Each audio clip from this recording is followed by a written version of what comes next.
Hey guys, tonight we are going to get quietly, ridiculously lost in the past.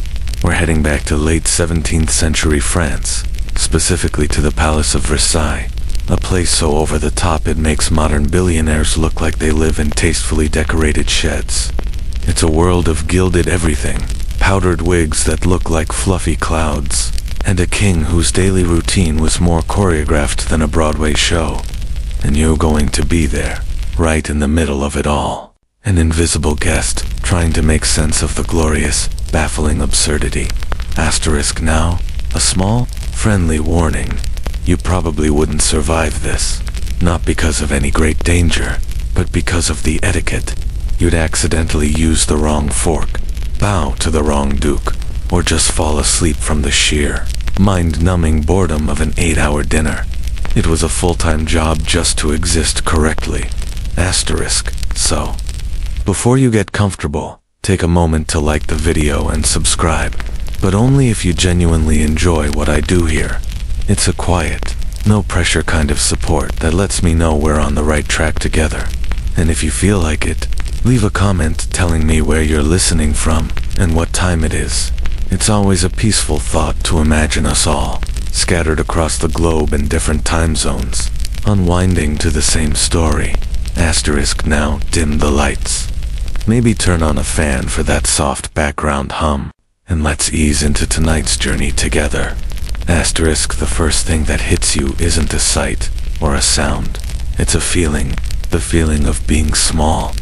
Your carriage, which felt rather grand when you left the dusty outskirts of Paris, now seems like a child's toy as it crunches to a halt on the gravel. You step out, and the world expands in a way that doesn't feel entirely natural. Before you stands the Palace of Versailles. Asterisk it isn't just a building, it's a golden argument, a declaration in stone and shimmering slate that the universe does, in fact, have a center, and you are standing at its gates. The sun, low in the afternoon sky, catches the endless gold leaf on the entrance, the Cour de Marbre, and throws the light back at you. It's not a warm, welcoming glow. It's a glare, a brilliant, almost aggressive shimmer that forces you to squint, a not-so-subtle reminder to know your place.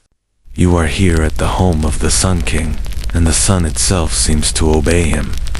Asterisk, you take a slow, deep breath. The air tastes of wealth. It's a strange mix of damp, ancient stone, the mineral scent of the vast, manicured grounds, and the faint, almost floral perfume of beeswax from 1,000 polished floors within. Your own clothes, your finest traveling attire, suddenly feel coarse and inadequate. You instinctively smooth down a wrinkle, a futile gesture in the face of such overwhelming, calculated perfection. Asterisk, the main gate is a masterpiece of gilded ironwork. So intricate it looks less like a barrier and more like a piece of jewelry left casually across the driveway. It's open, an invitation that feels more like a dare. 2 guards, dressed in immaculate blue and white uniforms with silver embroidery, stand motionless on either side. They don't look at you. They don't look at anything. They have become part of the architecture.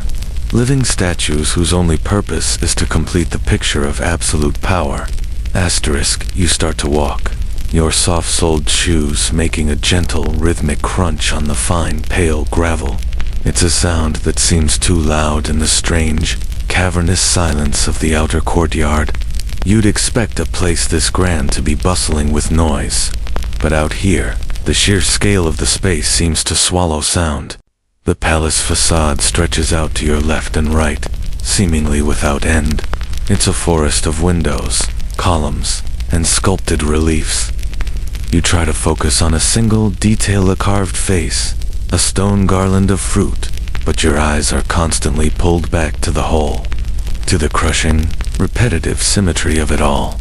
It's a place designed to prevent you from ever feeling centered. The only center here is the king. Asterisk, it's hard to believe this all started as a humble hunting lodge, a simple brick handstone retreat for Louis XIV's father, a place to get away from it all. Now, it is it all. This sprawling complex is the result of one man's decision to bend the entire French nation to his will, using architects, gardeners, and an astronomical budget as his tools. Historians still wonder if this colossal project was a cold, calculated strategy to domesticate the nobility by trapping them in a golden cage, or if it was something more personal, a reflection of the king's own deep-seated need for order, control, and a stage grand enough for his ego. Perhaps it was both, a political masterstroke born from a personal obsession. Asterisk, you continue your slow walk toward the main entrance, feeling the weight of 100 unseen eyes from the countless windows that stare down like a silent, judging audience. Someone is always watching, a courtier, a servant, a rival. Privacy here, you sense, is not a right. It is a commodity, and a very expensive one at that. You pass a series of marble statues of Roman gods and heroes. They seem to flex and preen, their perfect, lifeless bodies celebrating a kind of physical ideal that feels just as intimidating as the architecture. Even the statues are here to remind you of greatness, of an epic, mythic scale that you, a mere mortal, could never hope to achieve. You just want to find your host, a minor baron with a stuffy but well-located apartment. But you feel as though you're on a quest to petition Zeus himself. It's all a bit much, isn't it? A bit theatrical. But that's the point. Every single stone is part of the performance. And tonight, you have a ticket. You just need to find your seat. You've left the gravel behind. Your shoes now meet the smooth, unforgiving surface of polished stone, and the sound of your footsteps changes. It's no longer a soft crunch, but a sharp, lonely tap-tap-tap that echoes in the enormous space. You are now crossing the courtyards proper, a series of vast, interlocking squares of marble that function as a kind of human filter. This is where the sorting happens. Asterisk, the sheer emptiness of it is what strikes you first. It's a space designed for processions, for entire armies, for the grand arrival of foreign ambassadors with their sprawling retinues. For one person, it feels like crossing a frozen lake. You feel utterly exposed, a single slow-moving dot on a giant, geometric grid. You find yourself unconsciously walking in a perfectly straight line, as if deviating from the path would be a breach of some unspoken rule. The architecture demands it. The long straight lines of the palace wings, the severe repetition of the windows, the perfect right angles of the paving stones, it all works to straighten your posture and direct your gaze forward, toward the center, toward him. Asterisk, you are in the Cour des Ministers, the outermost courtyard, flanked by the grand but functional wings that house the government's administrative offices. This is the engine room of the kingdom, and you can almost feel the low hum of bureaucratic energy. The rustle of a million documents being signed, stamped, and filed away. Men in sober, dark coats scurry across the periphery, their faces tight with purpose. They don't look at the palace. They are cogs in its machine. They have business here. You, on the other hand, are merely a guest, and the space makes you feel your lack of purpose keenly. It's the 17th century equivalent of walking into a massive corporate headquarters without an ID badge. You're not entirely sure you belong. Asterisk, as you continue, you pass through another gilded gate, less imposing than the first, but no less ornate, and enter the Cour Royale, the royal court. The air changes. It feels thinner, more significant. The people here walk more slowly. Their clothes are more colorful, their wigs more elaborate. They aren't scurrying. They are gliding, performing a slow, deliberate ballet of social navigation. They see you, of course. Everyone sees everyone. A glance, a subtle nod, a slight widening of the eyes. It's a silent, constant assessment of rank, influence, and fashion. Asterisk, and then there's the smell. Beneath the expensive perfumes that drift on the air, there is a faint, earthy, and deeply human odor. It's the scent of 1,000 people living in close quarters, with plumbing, that is, to be generous, aspirational. It's the ghost of horse manure from the stables, the hint of cooking fires, and the undeniable reality of unwashed bodies crammed into tight corsets and heavy velvet coats. This is the great, unspoken secret of Versailles' beauty. It wasn't entirely clean. This fact is one of the first things historians point to when trying to ground the myth of Versailles in reality. For all its visual perfection, it was a living, breathing, and often quite fragrant place. Asterisk, you finally approach the last and most sacred space, the Cour de Marbre, the Marble Court. It's smaller, more intimate, and its floor is a stunning checkerboard of black and white marble tiles. This is the true heart of the palace. You look up, and directly above you, on the first floor, is a central balcony. This is the king's bedchamber. Every line, every angle, every single paving stone you have walked across has been designed to lead your eye to this one spot. It's the destination at the end of the architectural pilgrimage. The entire kingdom, in theory, revolves around the man who sleeps in that room. It's a stunningly effective piece of propaganda, written in stone. You can't help but be impressed by the sheer, magnificent arrogance of it.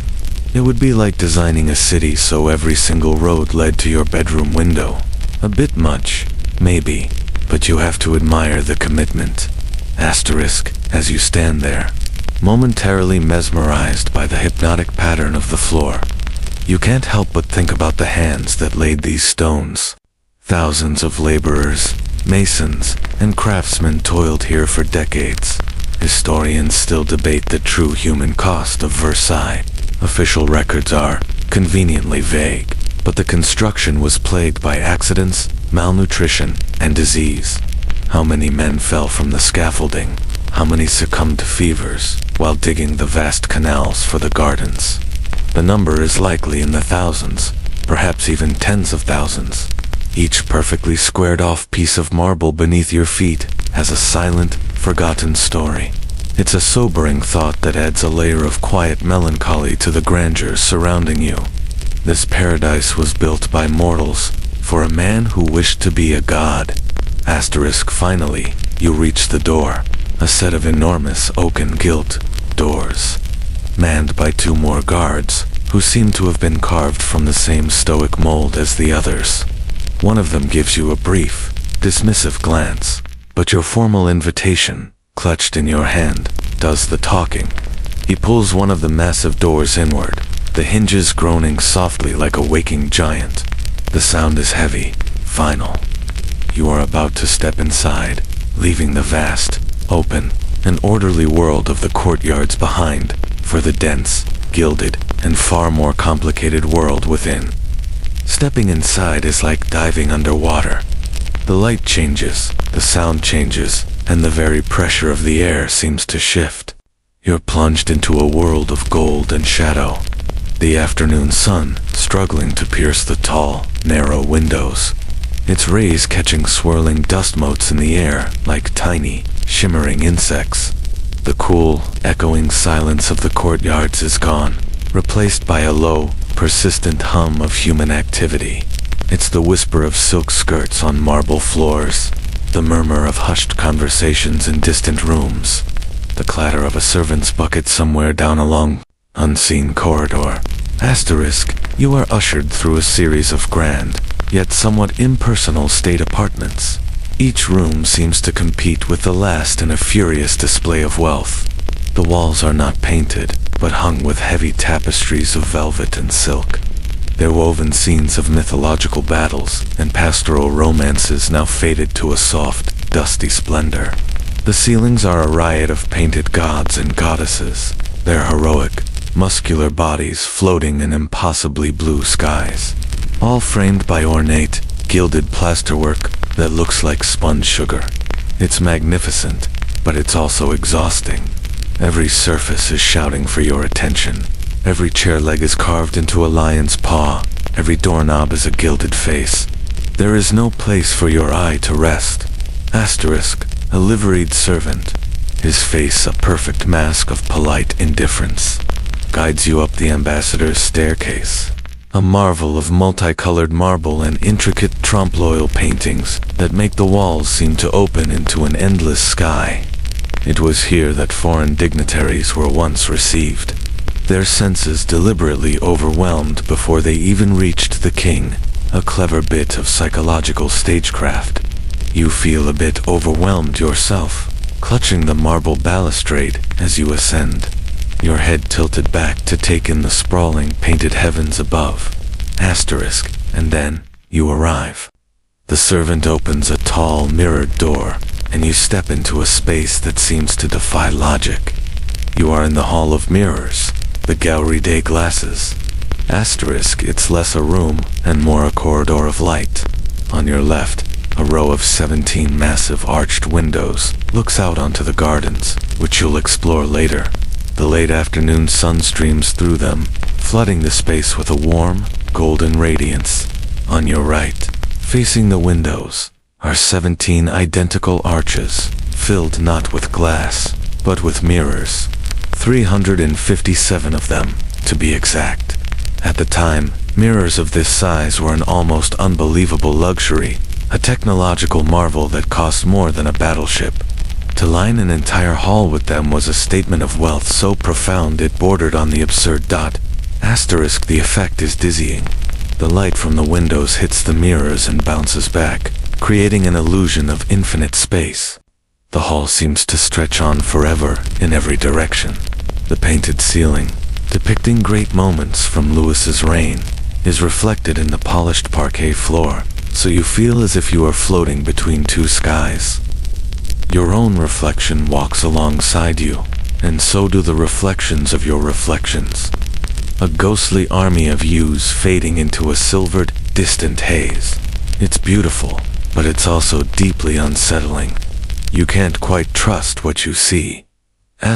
You begin to walk, your footsteps now softened by the intricate wood of the floor. Other figures drift through the hall like elegant ghosts. Courtiers, ladies, and ministers, all dressed in their finest, are engaged in the most important business of Versailles, being seen. They walk in small, hushed groups, their conversations little more than whispers.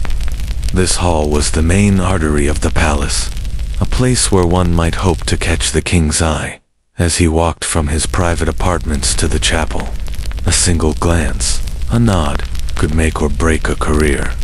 Historians describe it as a theater of ambition, where everyone was both actor and audience. You notice the strange way people move. No one turns their back on anyone of higher rank. They have perfected a kind of graceful, sideways shuffle, like crabs in silk stockings. You try to imitate it, feeling clumsy and foolish. A lesser-known fact about this dazzling hall is that despite its grandeur, it was notoriously drafty and cold in the winter. The massive windows were not exactly airtight, and the fireplaces were mostly for show. The courtiers, shivering in their fine silks, would have huddled near the candelabras for a bit of warmth, their powdered faces glowing in the flickering light. You can almost feel the phantom chill on the back of your neck. As you drift past a group of ladies, their faces painted into delicate porcelain masks. You catch a fragment of their conversation. You expect to hear talk of politics, of alliances, of war. Instead, you hear them whispering with surprising intensity about gardening. Specifically, about new vegetables being grown for the king's table. It seems an odd topic for such a glittering setting, but their tone is one of genuine, competitive excitement. It's your first clue that something unusual is afoot in the world of royal cuisine. Historians still wonder about the true purpose of this hall. Was it simply a display of French, artistic, and economic power, a way to dazzle and intimidate visitors? Or was it something more symbolic, a place where the king, by seeing himself and his court reflected endlessly, could reinforce the idea of his own central all-encompassing power? In this hall, there is no hiding. Every gesture is multiplied. Every whisper has the potential to be seen, if not heard. It's a beautiful, shimmering prison of light and glass. and you are just another reflection, another ghost passing through, trying not to make a sound. You reach the far end, turning for one last look, and see the setting sun turning the entire hall into a river of molten gold. It's a sight of impossible beauty, and you feel a strange sense of relief as you step through the door and back into the comparative dimness of another antechamber. The golden river of yesterday's sunset is a distant memory. It is now the next morning, and the palace has a completely different energy. The vast, echoing spaces have been filled. You find yourself pressed into a crowded antechamber, the Salon de l'Oeil, named for the single bullseye window high on one wall. The air is thick and warm, heavy with the combined scent of 100 different perfumes, the faint smell of melting candle wax, and the undeniable aroma of anxious, powdered men. You are surrounded by the elite of France. Dukes and marshals, cardinals and counts, all crammed shoulder to shoulder, their silk coats a kaleidoscope of jewel tones. They are not speaking in hushed whispers anymore. A low, competitive murmur fills the room, the sound of men jockeying for position, trading gossip, and trying to look simultaneously important and utterly nonchalant. It's a delicate, impossible balance. They are all here for one reason: to watch the king wake up. This is the lever asterisk, the king's official rising ceremony. It's not just a routine. It's the first and most important political event of the day. A daily performance where proximity to the royal bed equals proximity to power. It's a concept so strange to your modern mind that you can't help but find it faintly comical. Imagine the most powerful person you know, and then imagine their 100 most important colleagues gathering in their bedroom every morning to watch them put on their socks. It's absurd. And yet, here, it is the cornerstone of existence. You watch as a tall, grim-faced man with a silver key unlocks the gilded double doors to the king's bedchamber. A hush falls over the room. The performance is about to begin. The ceremony is divided into stages, a series of invisible circles of intimacy. The first, the petit lever, is for the most privileged few. You watch as a handful of men, the king's son, his brother, a few high-ranking doctors, and valets are admitted. The doors close again, leaving you and the rest of the crowd in the antechamber, waiting. The tension is palpable. A man next to you, a duke with a nose so prominent it seems to enter a room before he does, subtly nudges a baron out of the way to get a better position near the door. The baron pretends not to notice, his face a mask of serene dignity. But you see his jaw tighten. After what feels like an eternity, but is probably only 15 minutes, the doors swing open again. This is the grand lever, and the room surges forward like a single, rustling organism. You are swept along with them, into the sacred space of the king's bedroom. The room is surprisingly small, dominated by a magnificent, plume-topped bed set behind a golden balustrade that separates it from the rest of the space. And there, sitting on the edge of the bed, is the king. In this moment, stripped of his grand coats and towering wig, he looks almost ordinary. A man in his late 50s, his face a little puffy from sleep, wearing a simple linen nightshirt. He has just been shaved and is now rinsing his hands in a silver basin of rose water. Then, the choreography begins. Every action is a ritual, every object a prop in a sacred play. The honor of handing the king his clothes is the prize of the morning. It's a widely known historical fact that the right of the entrees, the tiered system of access to this room, was the most coveted privilege at court. To be granted entry at the lever was a clear sign of royal favor. The Grand Chamberlain and the first gentleman of the bedchamber approach the king. One presents the royal dressing gown. Another, the highest-ranking noble in the room, is given the immense honor of helping the king put on his shirt. Here's a quirky, lesser-known detail that shows the absurd precision of it all. The shirt itself was a team effort. The master of the wardrobe was responsible for the left sleeve, while the Grand Chamberlain had the honor of the right. You watch as these two powerful men, who likely command armies or manage vast estates, solemnly hold up a piece of linen as if it were the holiest of relics. The king slips his arms in, his face impassive. Next comes the wig. A valet brings it forward on a velvet cushion. In one smooth motion, the king's own thinning hair is covered, and he is transformed. The sleepy, middle-aged man disappears, and the Sun King begins to emerge. He selects his cravat, his waistcoat, his diamond-buckled shoes. Each item presented by a different courtier, a different actor in this strange play. Dozens of the most powerful men in the world stand in silent, rapt attention, their entire morning revolving around the choice of a waistcoat. Historians still debate the king's own perspective on these rituals. Was Louis XIV a devout believer in the quasi-divine ceremony he had created, seeing it as a necessary expression of God-given authority, or was he a brilliant, cynical stage manager who understood that by turning his life into a public spectacle, he could control his ambitious and often rebellious nobles? By forcing them to compete for the honor of handing him his shirt, he distracted them from plotting coups. Perhaps he was simply a prisoner of the very system he had perfected, forced to play the part of the Sun King every waking moment. From the instant he opened his eyes, now fully dressed, he stands. He is no longer just a man. He is the embodiment of France. He takes a moment, his gaze sweeping across the room. It's a brief, neutral glance, but you feel its weight. He has seen who is here, who is closest to the front, who is wearing what. Everything has been noted. Without a word, he turns and walks toward the door, on his way to his daily public mass in the chapel. The crowd parts before him like the Red Sea, then closes in behind, a glittering, sycophantic wave following in his wake. You are swept along once more, out of the stuffy, claustrophobic intimacy of the bedroom and back into the grand, echoing corridors of the palace. The morning air filtering through a distant window feels wonderfully, refreshingly clean. You decide you need some air.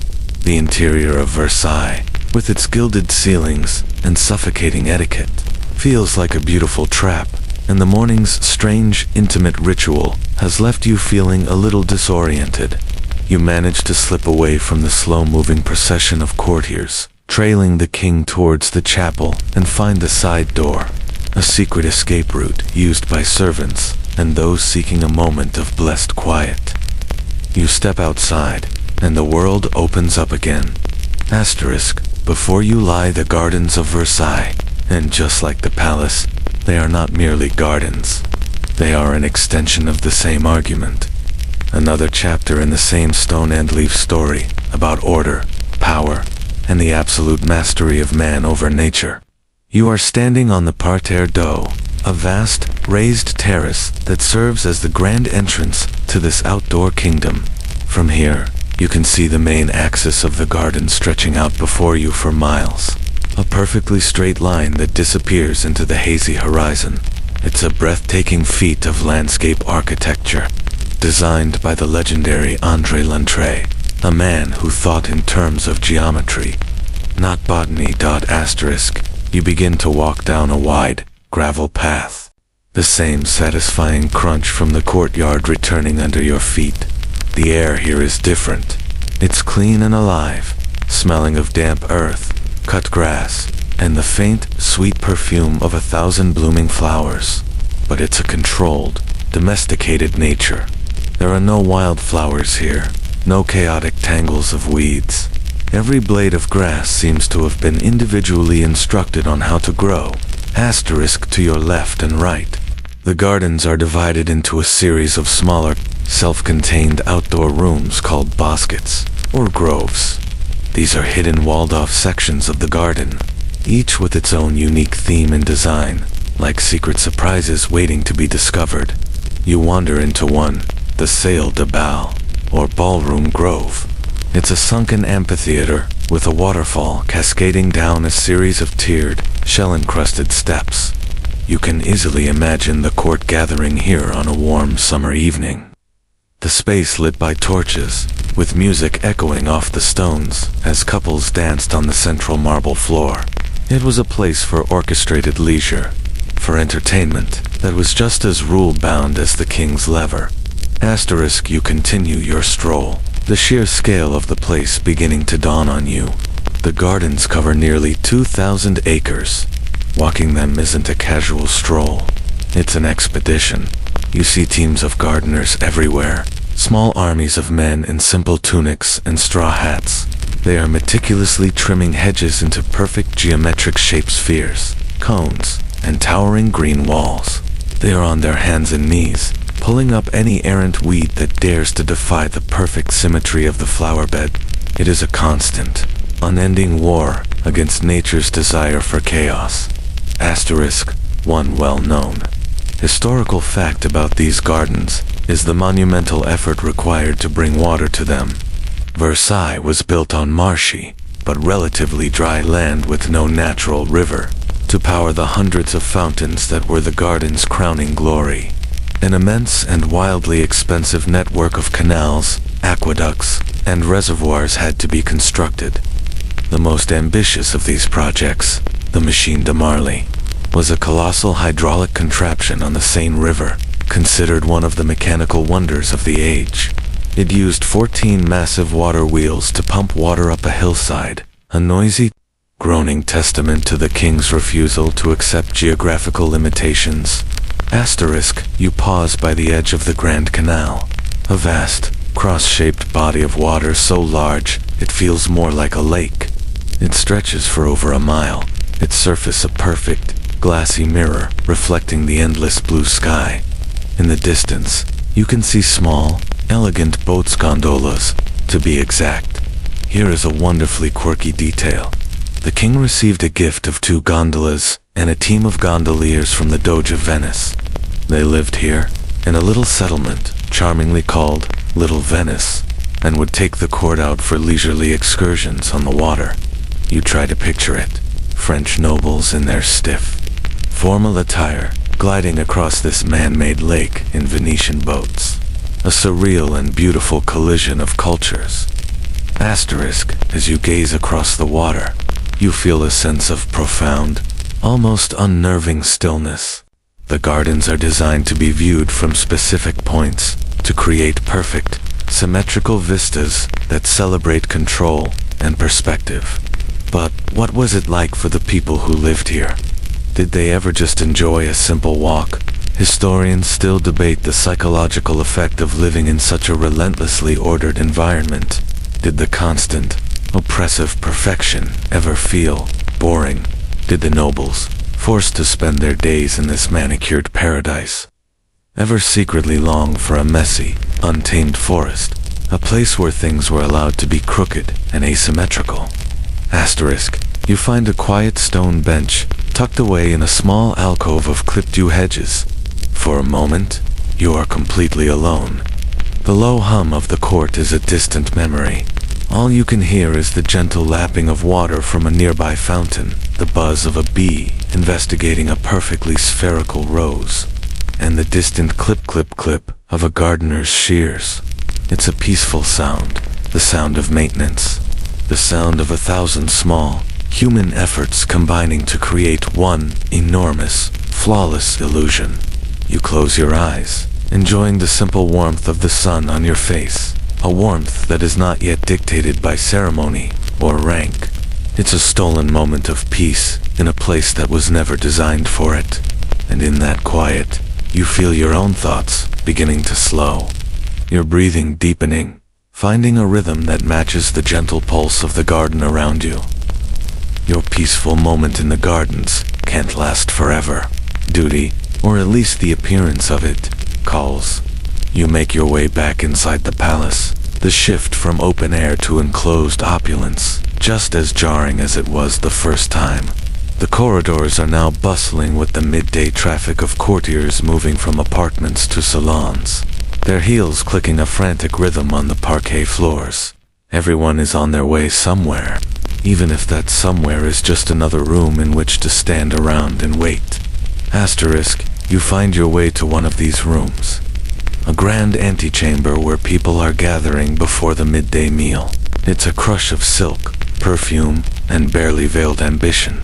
You find a spot near a tall window, trying to make yourself as inconspicuous as possible, and simply observe. This is the true theater of Versailles, not the grand ceremonies, but these in-between moments, the unstructured hours, where gossip is currency and alliances are forged or broken with a single, well-aimed whisper. Asterisk, the air is thick with conversation. A dozen different discussions, weaving together into a low, conspiratorial hum. You lean against the cool marble of the window frame and try to tune in, to catch the currents of information swirling around you. At first, it's the usual fare.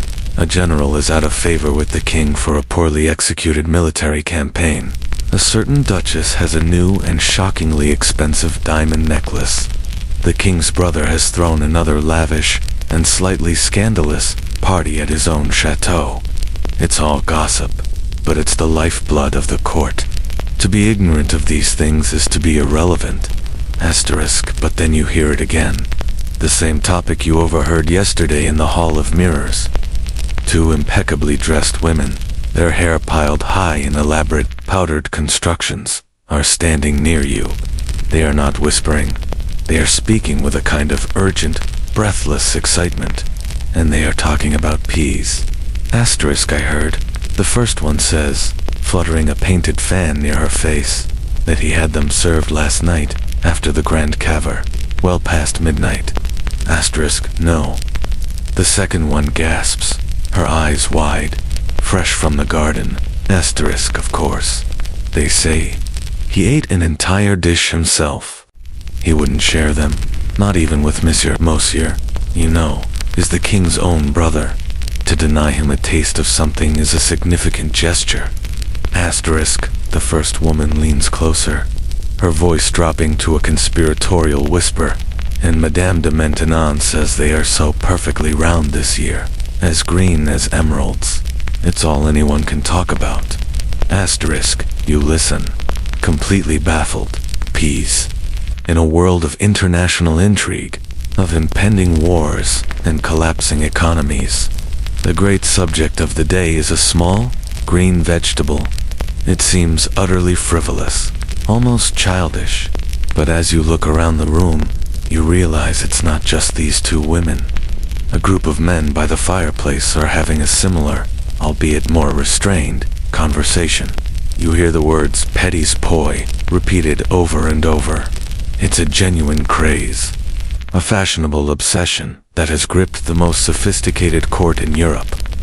Asterisk, this is a well-documented historical fact.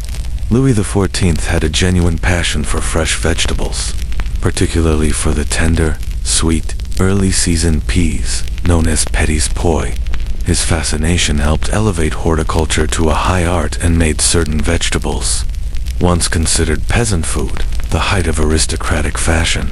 Asterisk, you try to understand the appeal. To your modern palate, a pea is a pea, a perfectly pleasant, but ultimately unremarkable, side dish. But here, in this context, it represents something more. To eat fresh peas, especially out of season, was a symbol of incredible wealth and power. It was a way of showing that you, or more specifically your king, had dominion over nature itself. Your gardeners could defy the seasons. Your table could produce the taste of spring in the dead of winter. It was a subtle but potent display of man's triumph over the natural order, with the king as its ultimate champion. Asterisk, here's a quirky detail that puts this obsession in perspective. The court ladies would often hoard the peas served at dinner. They'd carry them away from the table in their handkerchiefs and eat them as a late-night snack in their chambers. A secret, fashionable indulgence. Madame de Sévigné, a famous letter writer of the era, wrote about this phenomenon with amused fascination, describing the ladies' desperate craving for the little green vegetable as a matter of impatience to eat them, the pleasure of having eaten them, and the joy of eating them again. Asterisk, you watch the two ladies continue their conversation. their faces flushed with the thrill of it all. It's a strange and disorienting moment of cultural disconnect. You are surrounded by people for whom a perfectly spherical pea is as exciting as a new technology, as desirable as a precious gem. Asterisk historians still wonder about the true driver of these fashionable crazes at court. Was it genuine horticultural interest spreading from the king outwards? Or was it a more cynical game? A way for courtiers to show their devotion to the king by passionately adopting his hobbies, no matter how trivial they might seem. If the king suddenly developed a passion for collecting interesting rocks, would the entire court have become amateur geologists overnight? The answer is, almost certainly, yes. To share the king's obsession was to show that you were in sync with his world, that you were relevant. The doors to the dining hall finally open, breaking the spell. The crowd begins to move, a slow, rustling river of silk and brocade. You are caught in the current, your mind still reeling from the strange, pea-centric gossip. You came here expecting grand politics and solemn ceremony. Instead, you found a world where the fate of nations can be momentarily forgotten in favor of a new and exciting vegetable. It's a reminder that history is not just made of battles and treaties, but also of these small, strange, deeply human moments of obsession. And you have a feeling your journey into the world of the royal pea is just beginning. The midday meal is another lengthy, formal affair, but your mind is elsewhere. The whispers about the king's peas have planted a seed of curiosity that has taken root. You are no longer content to just observe the gilded rituals of the court. You want to see the source. You want to find the place where this obsession begins, where the humble vegetable is elevated into a royal treasure. Asterisk after the meal, as the court disperses for an afternoon of card games, hunting, or strategic napping, you slip away once more. This time, your destination is not the grand, ornamental gardens, but a different, more practical paradise. You ask a passing servant for directions, and he gives you a slightly surprised look, as if wondering why a guest in fine clothes would want to visit the kitchens. But he points you in the right direction, down a series of plain, unadorned corridors that are the palace's hidden circulatory system. Asterisk, the further you get from the state apartments, the more the palace transforms. The gilded plaster gives way to simple whitewashed stone. The polished parquet is replaced by worn, functional flagstones. The air, which was thick with perfume, now smells of damp earth, wood smoke, and something green and alive. You are heading towards the Potager du Roi, the king's kitchen garden. Asterisk, you step through a simple wooden gate in a high stone wall, and the world changes again. You are standing in a 9-hectare wonderland of horticultural genius. This is not a simple vegetable patch. It is a scientific laboratory, an artist's canvas, and a declaration of agricultural power, all rolled into one. The garden is the masterpiece of Jean-Baptiste de la Quintine, a brilliant and innovative gardener whom Louis XIV had personally tasked with the seemingly impossible, to provide the royal table with fresh fruits and vegetables year-round.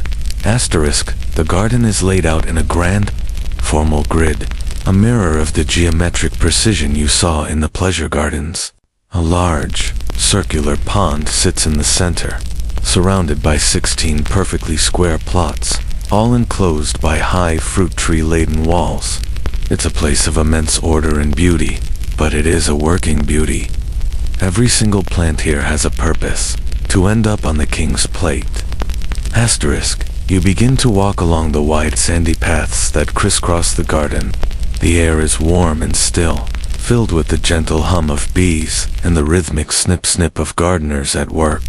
You see rows of artichokes with their strange spiky crowns, lush beds of lettuce in a dozen different shades of green, and asparagus spears pushing their way up from the dark, rich soil.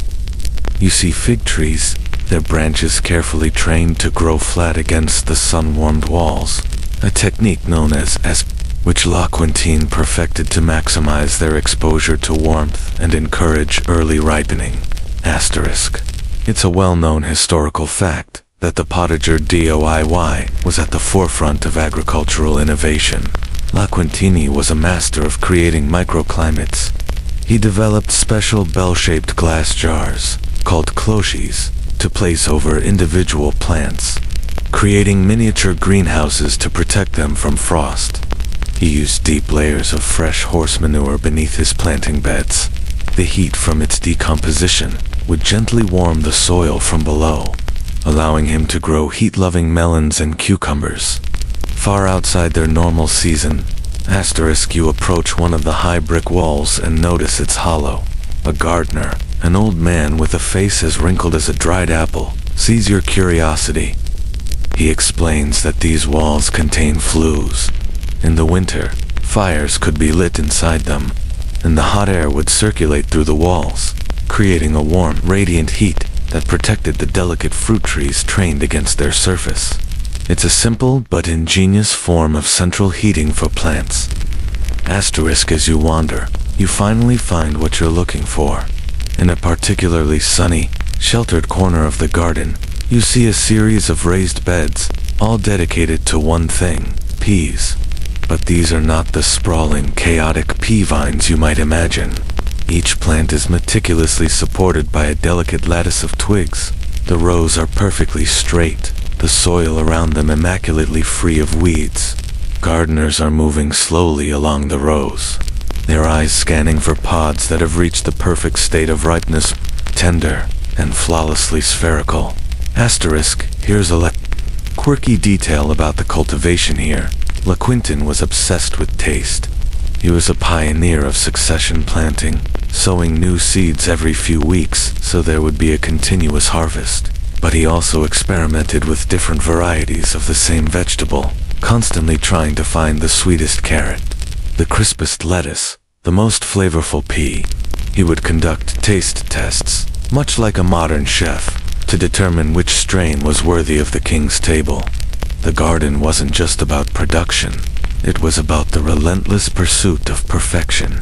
Asterisk. You can see that pursuit in the faces of the gardeners working on the pea beds. Their movements are slow, deliberate, and gentle. They are not just harvesting a crop, they are curating a collection. They handle the pods as if they were fragile jewels. It's a level of care and attention to detail that feels almost devotional. Asterisk. Historians still debate the full extent of La Quintine's influence. Did his methods, developed in this royal bubble of unlimited resources, have a significant impact on French agriculture as a whole, or were they simply a spectacular, but isolated, royal vanity project? While some of his techniques did eventually trickle down to the gardens of other aristocrats, the sheer cost and labor involved meant that this level of year-round production remained, for a long time, an exclusively royal privilege. Asterisk. You reach out and gently touch a pea pod still on the vine. It feels cool and smooth, plump with the promise of sweetness. In this quiet, sun-drenched garden, far from the whispers and rivalries of the court, you finally begin to understand. The pea isn't just a vegetable. It's a symbol. It's the end result of all this. The science, the labor, the innovation, the relentless, obsessive pursuit of an ideal. It is a small, green, edible testament to the power of a king who could not only command armies and build palaces, but who could also make spring arrive in the middle of winter. You linger in the kitchen garden, mesmerized by the quiet, focused industry of the place. The old gardener you spoke to earlier seems to have taken a quiet liking to your genuine curiosity. He gestures for you to follow him, leading you away from the pea beds and towards a low, long building that looks like a potting shed, but a grander version built of clean, sturdy brick. This, he explains, with a hint of pride in his voice, is where the real science happens.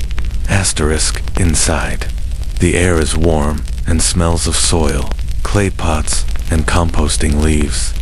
Sunlight streams through large south-facing windows, illuminating workbenches covered in a fascinating clutter of tools, seeds, and notebooks. It's the nerve center of the whole operation. The laboratory where Lequintine and his senior gardeners would plan their campaigns in the war against the seasons. Asterisk, the gardener picks up a small, hand-drawn chart from a workbench. It's a planting calendar, but one of incredible complexity. It's a matrix of dates, vegetable varieties, and specific garden plots, with little notes scrawled in the margins about soil conditions and weather. It's a document that represents a profound and intimate knowledge of the land, a kind of horticultural Rosetta Stone. He points to a section for Petit's poi. You see a dozen different varieties listed, names like Michaud de Holland and Poi Baron. Each one has a slightly different planting and harvesting schedule, a testament to the obsessive level of experimentation happening here. Asterisk. He then shows you the secret weapon you saw in the garden, a glass cloche. Up close, you can see the imperfections in the glass, the slight waviness, the tiny trapped air bubbles. Each one was hand-blown and, consequently, unique and expensive. He demonstrates how it's placed over a young, tender plant, creating a personal greenhouse that traps the sun's warmth and protects the seedling from cold winds or a late frost. This is a well-established historical fact. The use of these glass bells was one of the key technologies that allowed for the forced cultivation of vegetables out of season, a practice that seemed almost magical to the uninitiated. Asterisk, but the real magic, the gardener explains, isn't just in the tools, it's in the soil. He leads you to a series of large wooden bins at the back of the shed. He lifts the lid of one, and a wave of warm, earthy, and surprisingly sweet-smelling air wafts out. It's compost, but it's not just a pile of garden waste. He explains the precise recipe. Layers of stable manure, the best, he insists, comes from the stables of the king's brother, as his horses are fed the finest oats, mixed with fallen leaves, kitchen scraps, and loam from the surrounding forest. The mixture is turned and tended with as much care as any plant in the garden, creating a dark, crumbly, Nutrisoil that is the foundation of all their success. Asterisk, and here lies a lesser-known quirky detail. The gardeners of the potager, du ROI, were some of the world's first soil scientists. They understood that different plants had different nutritional needs. The soil for the asparagus beds would be mixed with sand for better drainage, while the soil for the heavy-feeding cabbages would be enriched with extra manure. They were constantly adjusting and amending their growing mediums, a practice far ahead of its time. They weren't just planting seeds. They were creating bespoke ecosystems for each vegetable. Asterisk, you can see the evidence of this all around you. Sacks of river sand are stacked in one corner, a pile of crushed oyster shells for calcium in another. It's a sophisticated, almost alchemical operation. They are turning waste into life, rot into ripeness. It's a slow, patient, and deeply knowledgeable process that stands in stark contrast to the impatient, glittering world of the court just a few hundred yards away. Asterisk, you ask the gardener about the peas. What makes them so special this year? He smiles, a slow, knowing crinkle of the eyes. He explains that they have been selectively breeding them for years. Each season they would save the seeds from the plants that produced the sweetest, roundest, most perfectly formed peas. Over generations of plants, these desired traits became more and more pronounced. He gestures to a small wooden box on a high shelf. Inside, nestled in soft linen, are the seeds for next year's crop, the culmination of a decade of patient, meticulous work. They are, in essence, designing the perfect pea. Asterisk, historians still debate the precise balance between art and science in Lequintine's methods. Was he a true scientist, using observation and experimentation to advance the field of horticulture in a systematic way? Or was he more of an artist, a master craftsman working from instinct, experience, and a deep, intuitive feel for the rhythms of the natural world. The truth is likely a combination of both. He was a man who kept detailed notes and ran controlled experiments, but who also knew, just by the feel of the soil or the color of a leaf, exactly what a plant needed. He was a bridge between the old world of agricultural tradition and the new world of scientific inquiry. Asterisk, as you stand there, in the warm, sunlit shed, surrounded by the tools and secrets of this remarkable garden, the court's obsession with the tiny green vegetable suddenly makes perfect sense. The pea isn't just food, it's an achievement. It's a testament to this place, to the science, the patience, and the profound, quiet wisdom that flourishes here, hidden behind the high stone walls. It's a small, edible masterpiece, and soon it will be time for it to make its grand debut at the king's table. The gardener gently closes the lid on his box of compost, a gesture of finality. The groundwork has been laid. Now, it's up to the cooks. The gardener wishes you a good afternoon with a quiet, respectful nod. You thank him for the tour of his tranquil kingdom and make your way back towards the main palace, your head full of compost recipes and the patient science of the soil. As you re-enter the labyrinthine service corridors, you decide to follow the scent of wood smoke and roasting meat, a trail that leads you from the world of creation to the world of transformation, the kitchens. Asterisk. If the garden was a place of serene, focused order, the kitchens are its polar opposite. You arrive at the threshold of a vast, cavernous space, a series of interconnected, vaulted chambers that feel more like a medieval forge than a place for preparing food. The change in atmosphere is immediate and overwhelming.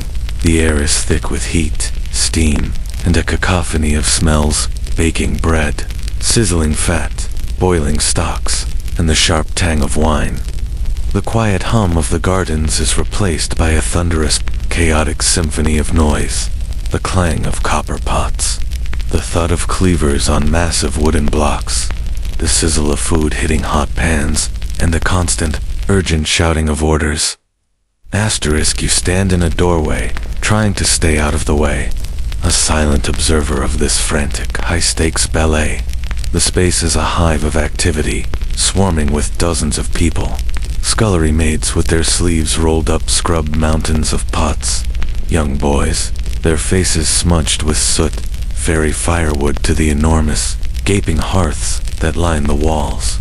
Chefs in tall, sweat-stained white hats move with a surprising, aggressive grace, brandishing knives and long-handled spoons like weapons. This entire operation was known as the Bush Du ROI asterisk, or the King's Mouth, and it was a massive, semi-independent bureaucracy within the palace. A well-known historical fact is that the royal kitchens were divided into multiple, highly specialized departments. There was the bakery, panaterie, the wine cellar, ecnosonnery, the fruitery, and the main kitchens for meat and sauces. Each was its own fiefdom, with its own staff and budget, all working in a state of controlled, competitive chaos to produce the daily miracle of the royal meals. Asterisk. You watch, fascinated, as a whole side of beef is hoisted onto a spit over a roaring fire, the flames leaping up to lick the glistening fat. The heat is so intense you can feel it from across the room. In another corner, a team of pastry chefs, the pâtissiers, work with a delicate, focused precision that seems impossible in this environment. They are constructing elaborate, architectural creations from sugar, marzipan, and pastry castles, ships, and mythological creatures destined to be admired and then dismantled at the evening's feast. Asterisk. Amidst this glorious, greasy chaos, you spot a quieter, more focused corner of the room. Here, at a long, scrubbed wooden table, a different kind of work is being done. A small team of cooks, under the watchful eye of a stern-faced senior chef, is dealing with vegetables. A young boy arrives, slightly out of breath, carrying a wicker basket lined with a clean linen cloth. He has come directly from the potager du Haro. He places the basket on the table with a reverence that seems almost comical in this setting. Inside, nestled on the cloth, are the peas. Asterisk, the senior chef inspects them, his critical eye scanning the contents of the basket. He picks up a single, perfect green orb, rolling it between his thumb and forefinger. He nods, a brief, almost imperceptible sign of approval. The real work can begin. This is a lesser-known, quirky detail of the process. The most prized and delicate vegetables, like the first peas or asparagus of the season, were never just dumped in a pot. Their preparation was a delicate, almost ceremonial task, handled only by the most trusted members of the kitchen staff. Asterisk. You watch as two women begin the painstaking process of shelling them. Their movements are swift and practiced, their fingers flying as they split the pods and push the tiny peas into a large ceramic bowl. There is no idle chatter here. Their faces are set in expressions of deep concentration. They are not just shelling peas. They are ensuring that every single one is perfect. Any that are misshapen, discolored, or slightly too large are immediately discarded into a separate bowl, destined for a lesser soup or a servant's stew. Only the most flawless specimens will make it to the king's table. Asterisk. The process is slow, methodical, and strangely peaceful in the midst of the surrounding culinary storm. It's a moment of quiet craft in a sea of industrial-scale production. Historians still wonder about the exact recipes used for these famous peas. Cookbooks of the era are often frustratingly vague, assuming a level of base knowledge that has since been lost. Was it as simple as boiling them with a sprig of mint and a knob of butter? Or was there a more complex, secret preparation? Some accounts suggest they were gently stewed with lettuce, spring onions, and a rich meat broth, a dish known as petit pois, à la francaise. The exact method used on any given night, however, was likely a closely guarded secret of the head chef. Asterisk. The stern-faced chef now takes the bowl of shelled, perfect peas. He rinses them gently in a basin of cool water, his large, rough hands moving with surprising delicacy. He then places them into a small, gleaming copper saucepan, adds a ladle of what looks like clear chicken stock, and a generous spoonful of fresh, pale butter. He sets the pan on a small, dedicated brazier, away from the roaring infernos of the main fireplaces, where he can control the heat with absolute precision. He will not leave this spot. He will watch them himself, ensuring they are cooked for the exact right amount of time, not a second too long, not a second too short, to preserve their sweetness, their color, and their perfect, tender texture. Asterisk. You look from the chef's focused face to the chaotic dance of the kitchen around him, and you see it clearly. This single small pot is the calm center of the storm. It is the culmination of the entire day's journey from the grand, intimidating palace gates, through the whispering court, to the scientific marvel of the garden, and now into this fiery, creative heart of the palace.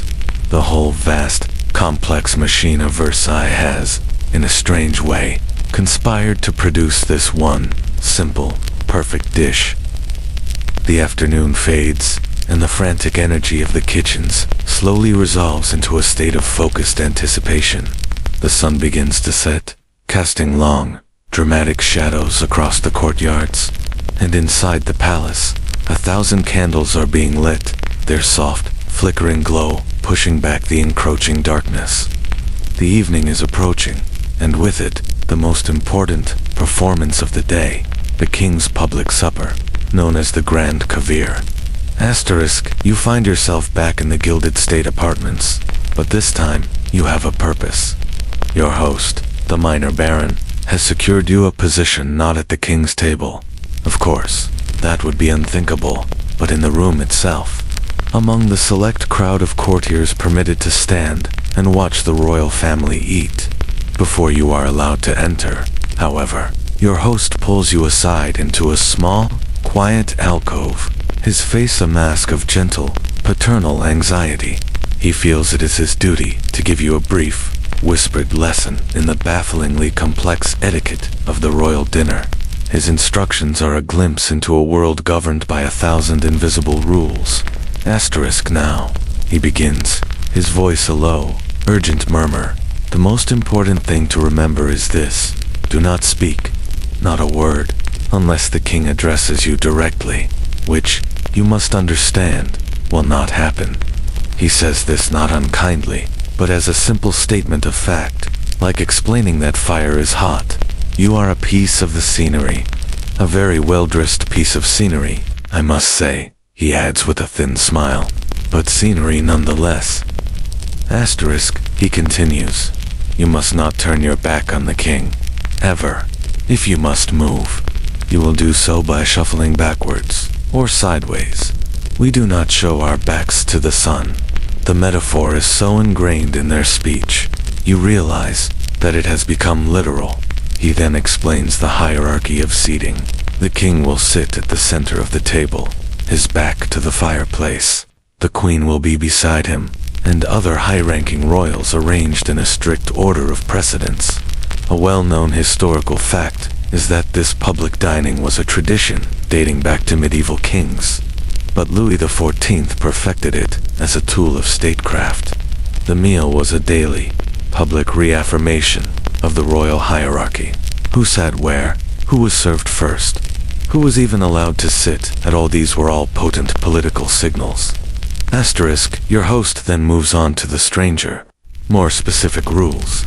Should the king offer you a piece of food from his plate, he whispers, which, again, he will not, you would be expected to take it with your bare hands. We do not use forks to take things from another's plate. It is considered aggressive.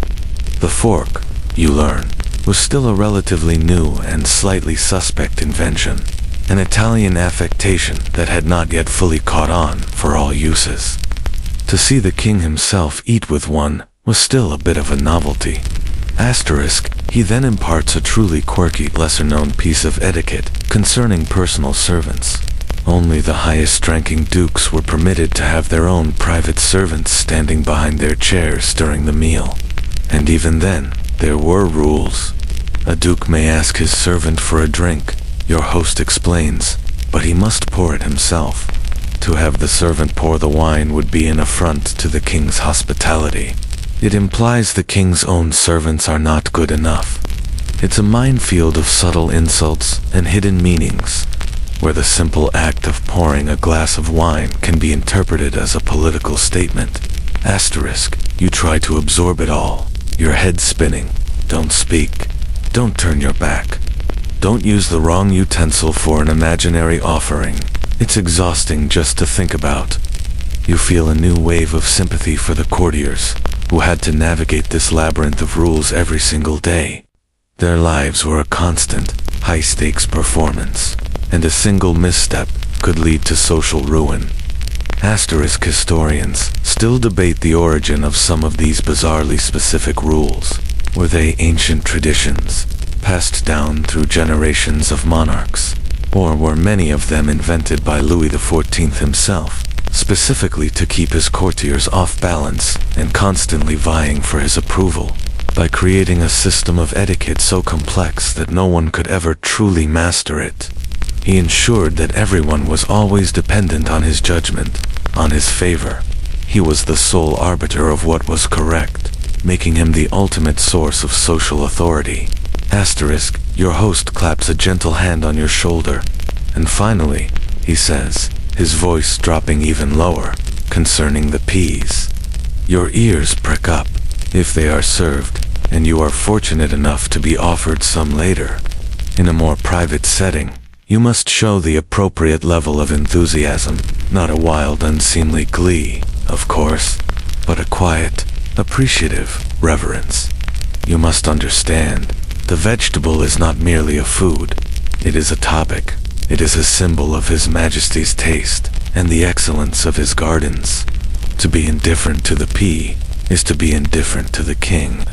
Asterisk, he gives you a final, searching look, as if trying to gauge whether you are capable of showing the correct amount of reverence for a pea. He seems satisfied. Good. You are ready. The doors to the stateroom are opening. A wave of hushed anticipation ripples through the assembled crowd. You take a deep breath, trying to remember everything you've just been told. Don't speak, don't turn, praise the peas. It seems simple enough, but you have a feeling it's going to be much more complicated in practice. You straighten your coat, arrange your face into a mask of neutral admiration, and follow your host into the glittering, candlelit theater of the king's supper. You step into the antechamber that serves as the dining room for the grand cavern, and the scene is exactly as your host described, only more so. The room is ablaze with the light of 100 candles, their flames reflected in the polished silver on the table and the jewels of the assembled courtiers.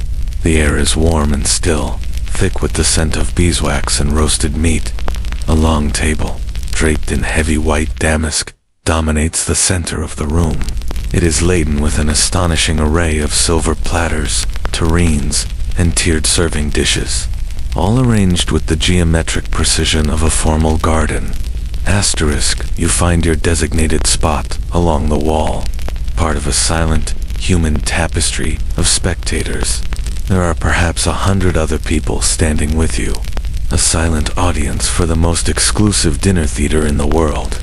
You have a surprisingly good view of the royal family, who are already seated. The King, Louis XIV, is at the center, a still and imposing figure in a richly embroidered coat. He is not speaking.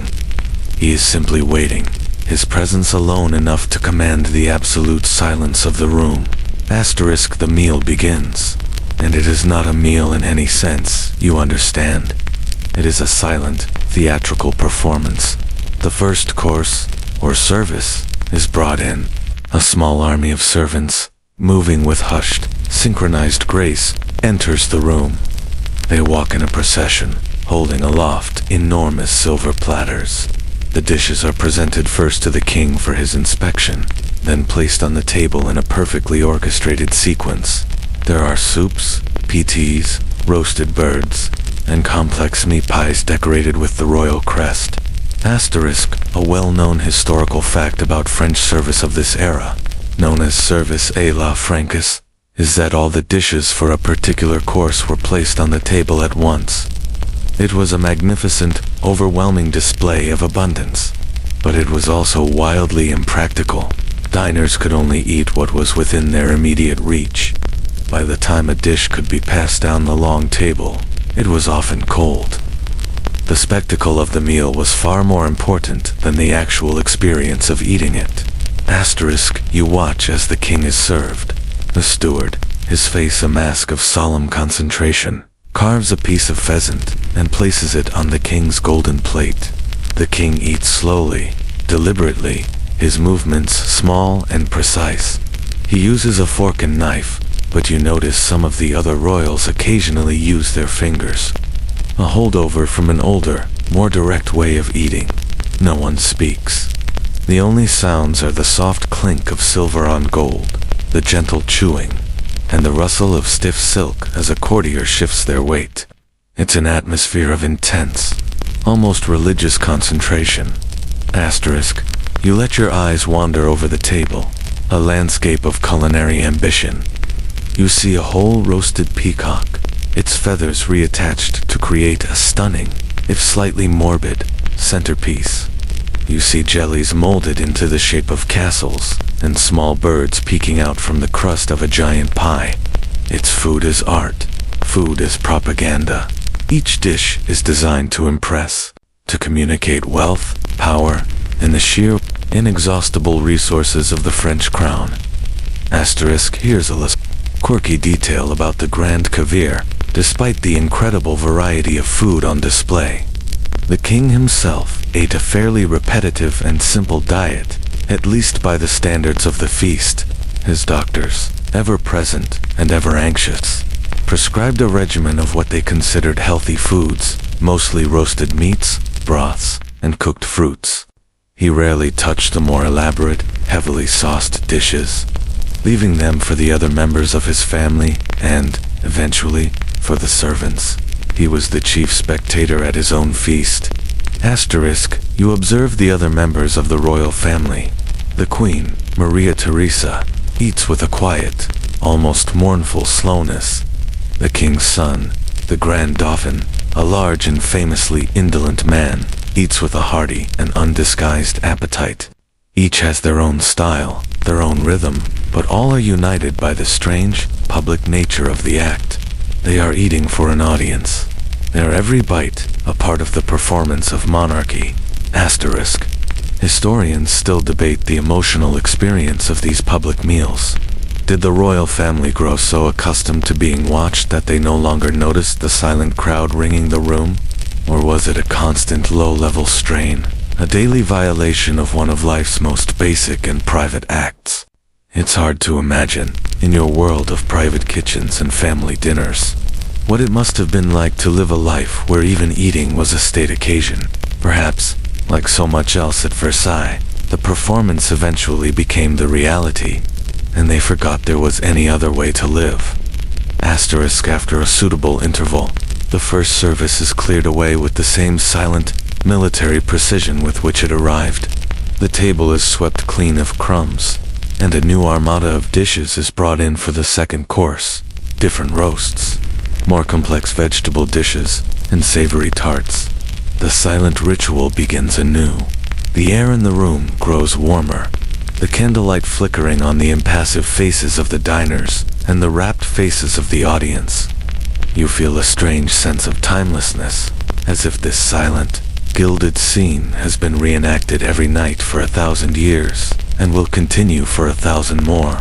You are a ghost watching ghosts, all caught in a beautiful, suffocating amber of ritual, and you are still waiting for the main event.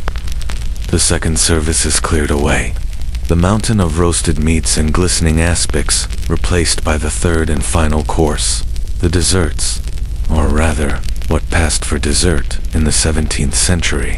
The table is once again laden, this time with candied fruits, sweetmeats, marzipan sculptures, and the newest, most fashionable dish of all, ice cream, or glass.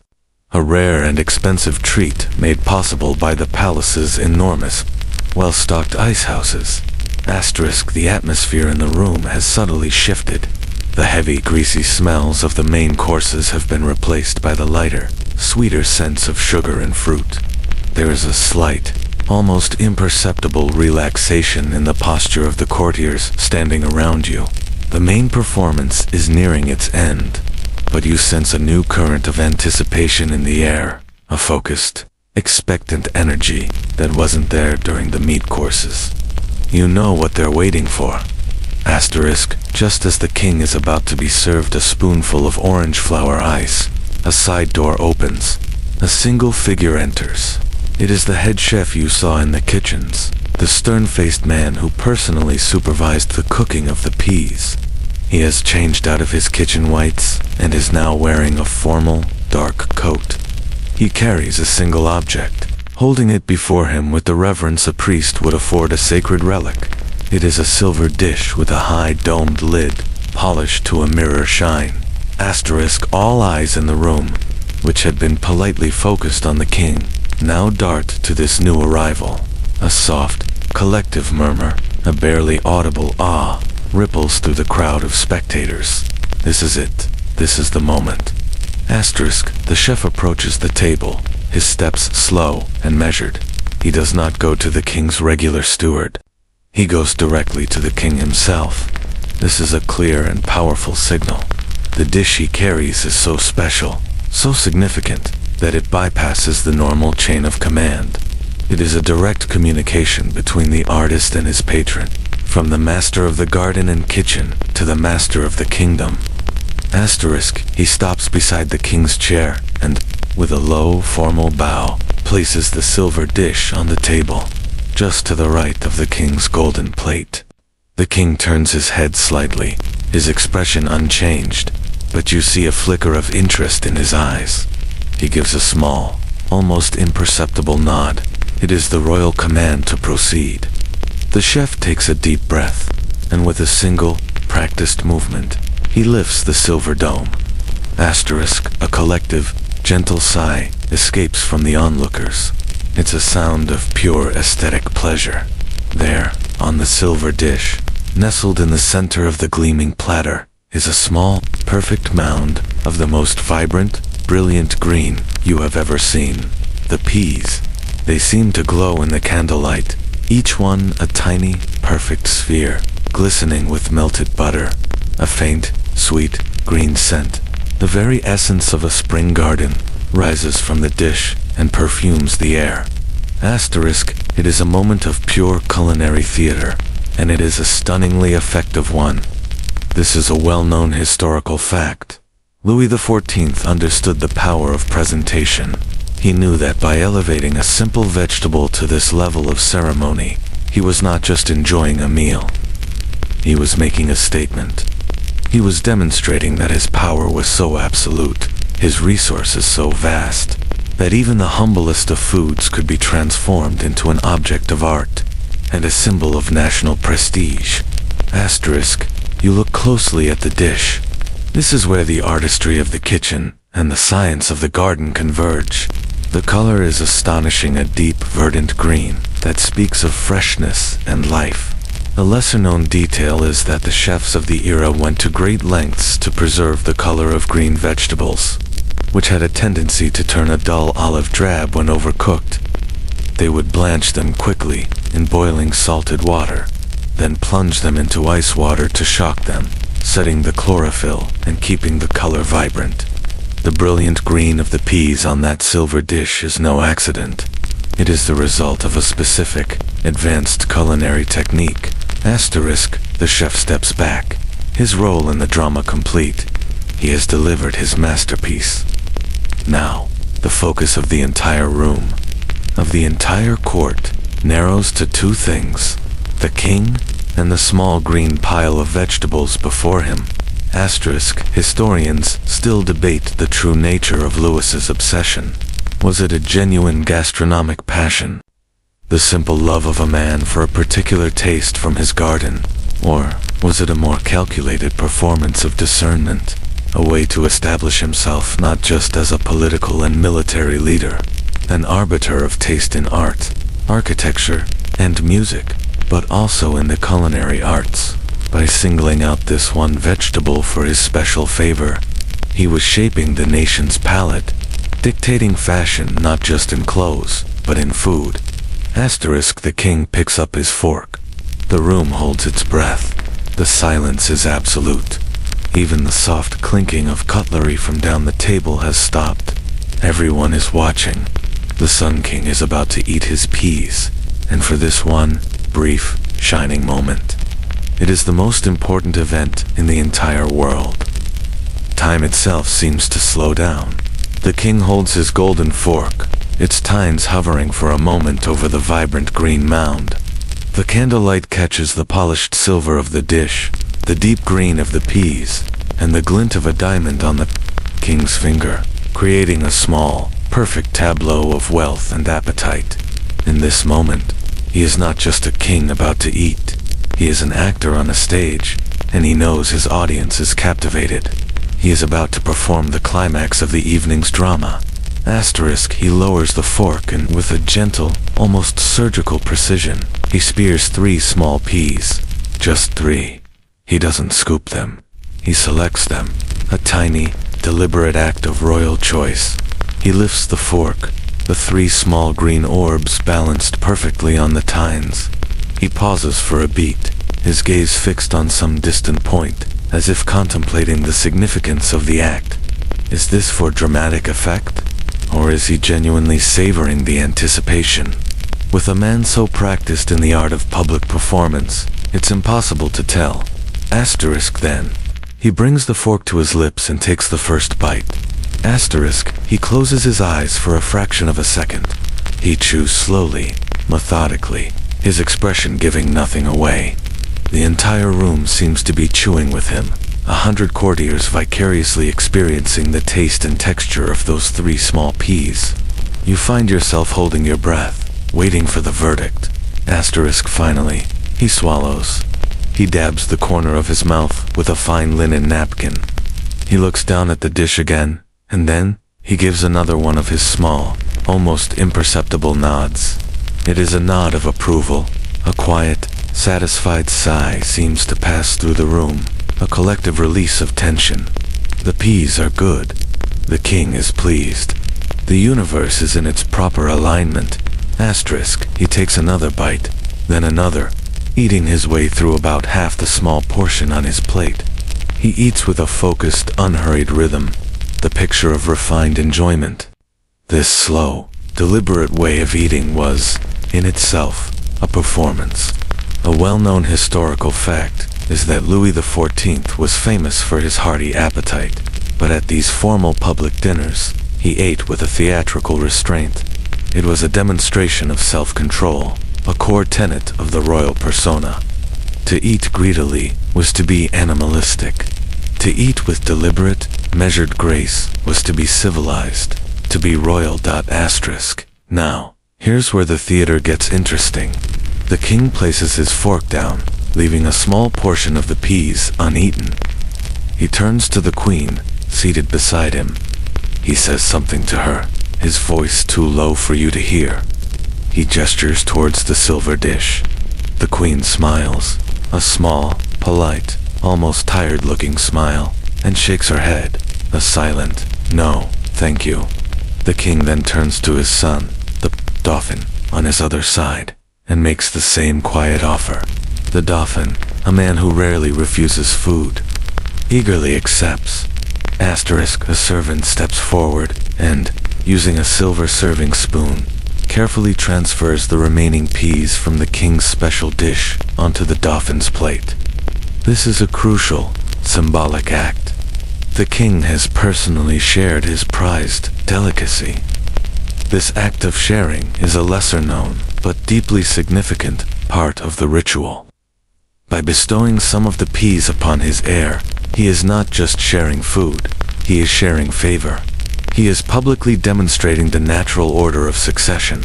The courtiers watching this small, domestic-looking scene are, in fact, witnessing a powerful political statement.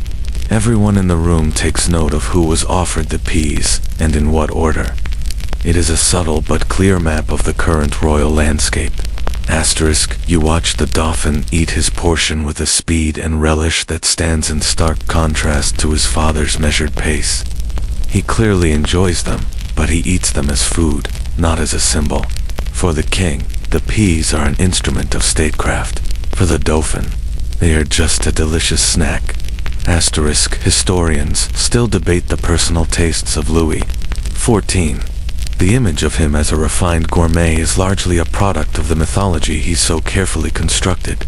Accounts from his private dinners, away from the public eye, suggest a man with a much simpler, even rustic, palate. He loved ham, rich stews, and was said to be able to eat 4 bowls of soup, a whole pheasant, and a large salad in a single sitting.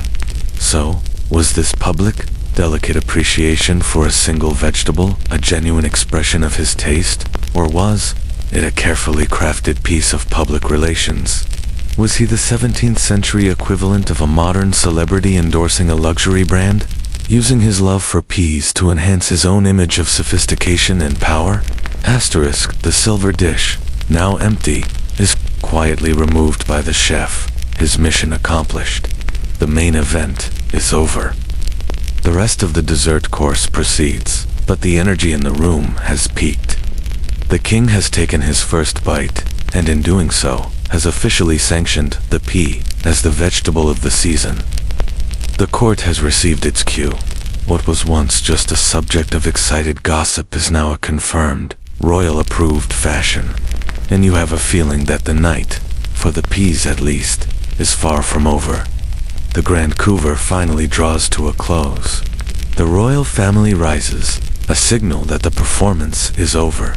They depart, followed by their immediate retinue, leaving a room full of courtiers who can finally, collectively, exhale. The stiff formality of the past 2 hours dissolves in an instant. The silence is broken by a sudden explosion of chatter and movement. Servants begin to clear the magnificent wreckage of the feast, and the spectators, their duty done, begin to disperse, fanning out into the adjoining salons and antechambers for the evening's social rituals, cards, music, and Most importantly, gossip. Asterisk, you follow the crowd, swept along in a river of silk and powdered wigs. The main topic of conversation, unsurprisingly, is the scene you just witnessed. The presentation of the peas, the king's deliberate first bite, his symbolic sharing with the dauphin.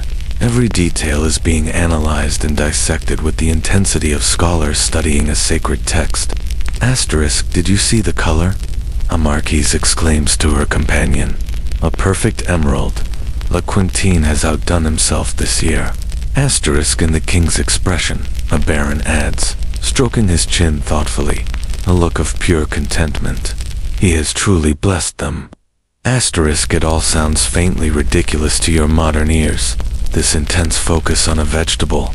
But here, you realize, it's a language. It's a way of talking about royal favor, about artistic excellence, and about one's own proximity to the center of power, all without ever speaking directly about those dangerous subjects. To praise the pea is to praise the king's taste, his gardener, his wealth, and by extension, the entire system that he commands. It is the safest, most fashionable way to be a sycophant. Asterisk, you drift through the salons, a silent observer of the evening's next chapter, and it's here that you witness the strange phenomenon your host hinted at. The one the letter writer, Madame de Sévigné, famously chronicled. This is the moment the court's pea craze moves from spectator sport to active participation. Asterisk servants begin to circulate through the crowded rooms, carrying silver trays, but they are not offering wine or sweetmeats. They are offering small porcelain bowls filled with the very same peas that were served at the king's table. The leftovers from the royal kitchen, the peas that were not chosen for the king's special silver dish, but were cooked in the same pot, are now being distributed to the favored members of the court. To be offered a bowl is a sign that you are in good standing. Asterisk, you watch as the ladies of the court, the same ones who were whispering about them earlier, accept the small bowls with a feigned, delicate surprise, as if it were an unexpected treat. This is a well-known historical fact. This post-dinner indulgence became a genuine fad, known as the Réveillon. These late-night snack parties were a staple of court life, and for a time, peas were their centerpiece. Asterisk, what happens next is the truly quirky part. The ladies don't eat them right away. Instead, they cluster together in small groups, in the corners of the salons, or on plush velvet settees, and they hold the bowls, inhaling the faint, sweet scent, talking about the peas while looking at them. It's a strange, ritualistic foreplay to the act of eating. They discuss their texture, their sweetness, their perfect roundness. They are extending the pleasure, savoring the status that the small bowl confers upon them. Asterisk, one woman, her hair piled so high with ribbons and pearls that it seems to defy gravity, finally takes a bite. She eats it with the same slow, deliberate concentration the king displayed, though her performance is for a much smaller audience of her immediate rivals. "Oh divine," she murmurs, closing her eyes, "an absolute taste of spring." The other ladies in her circle nod in agreement, and then they too begin to eat, one perfect pea at a time, making the small portion last as long as possible. Asterisk, you witness the scene Madame de Sévigné described in her letters, a detail that brings the era vividly to life. She wrote, "The subject of peas continues to be the prevailing topic. The anxiety to eat them, the pleasure of having eaten them, and the joy of talking about them are the three great points which have occupied our courtiers for the last 4 days." You are watching this exact scene play out. It's a strange mixture of genuine sensual pleasure and intense social competition. Who got the biggest portion? Who was served first? Who can describe the taste with the most poetic, flattering language? Asterisk, historians still debate what this pea craze truly represented.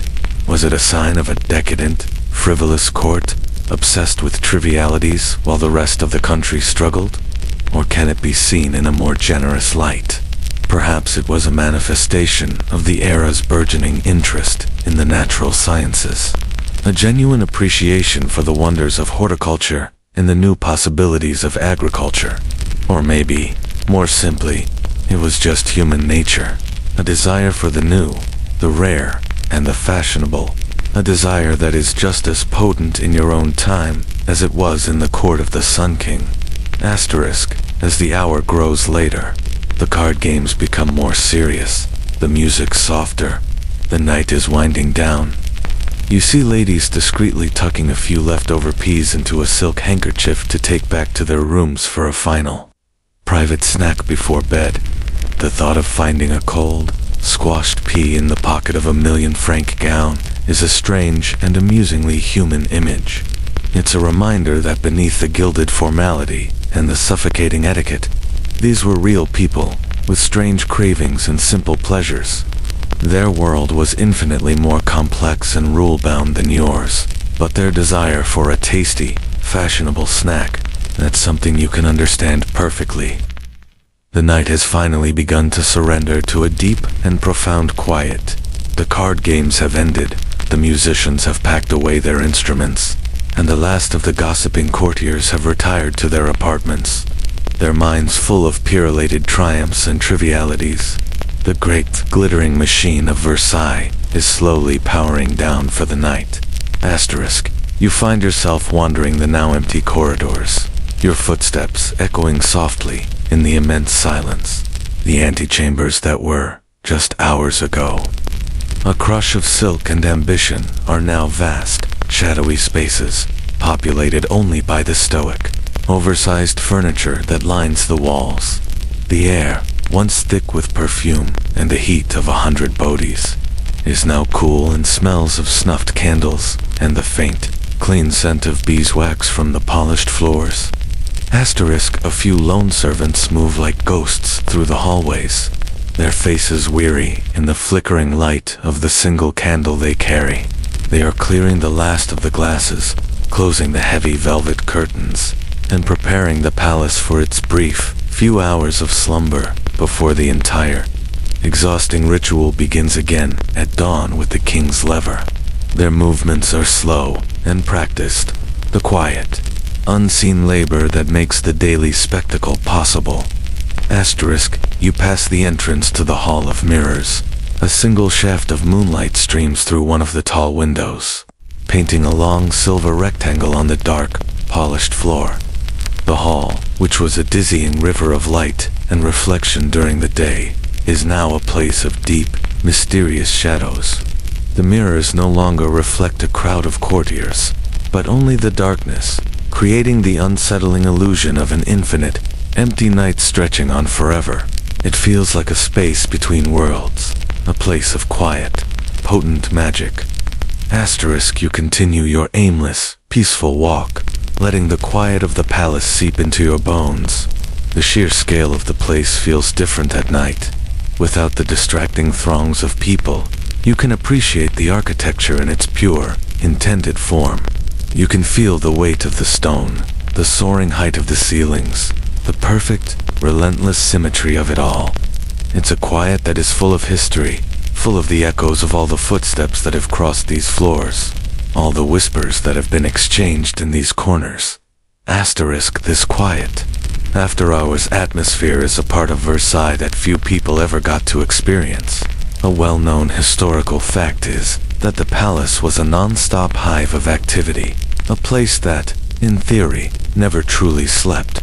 There were always guards on duty, servants preparing for the next day, and courtiers plotting or carousing into the wee hours. But there must have been these moments, these brief, quiet interludes in the dead of night, when the great beast of the court finally held its breath. Asterisk, you find your way back to the terrace overlooking the gardens. The moon is high and full, bathing the landscape in a soft, ethereal, silver light. The geometric precision of the gardens, which seemed so rigid and controlling under the harsh light of the sun, now has a different quality. The clipped hedges are soft, dark shapes.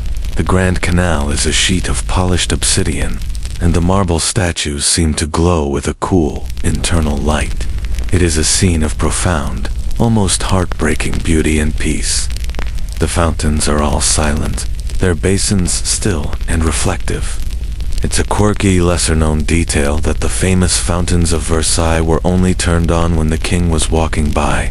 The vast network of pipes and pumps was too expensive and inefficient to run continuously, for most of the time, including these quiet nights. The gardens were a silent, waterless spectacle.